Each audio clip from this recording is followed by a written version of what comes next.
ఎప్పుడూ ఆ వ్యక్తి గురించే ఆలోచనలు వస్తున్నాయా? ఎందుకంటే మీ ఆత్మలు ఒకే శక్తి ద్వారా కలిసిపోయాయి. శివుడి ఆశీర్వాదం లేకుండా అలాంటి బంధం ఏర్పడదు.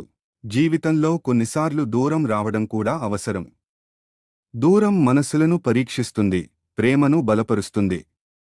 శివుడు దూరం పెడతాడు, కాని విడిపించడు.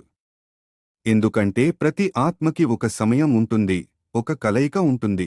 మనసులో ఉన్న ప్రేమను అణచిపెట్టకండి, దాని పట్ల నమ్మకం ఉంచండి. ఎందుకంటే అది మాయ కాదు, అది మహాదేవుని సంకేతం. నిశ్శబ్దం కూడా కొన్నిసార్లు మాట్లాడుతుంది, కంటతడి కూడా కొన్నిసార్లు ప్రార్థన అవుతుంది. మీరు ఒకరిని మర్చిపోలేకపోవడం బలహీనత కాదు, అది దైవబంధం యొక్క సాక్ష్యం. కాబట్టి ఆ బాధను భయపడవద్దు, శివుడిని నమ్ము, కాలం మీద విశ్వాసం ఉంచు. దైవం కలిపిన ప్రేమ ఎప్పటికీ చచ్చిపోదు. శివుడి కరుణ ఉంటే ఆ బంధం. ఇది శివుడి సందేశం. మీ హృదయాన్ని తాకితే ఓం నమఃశివాయ అని కామెంట్ చేసి ఛానల్కి సబ్స్క్రైబ్ చేయండి.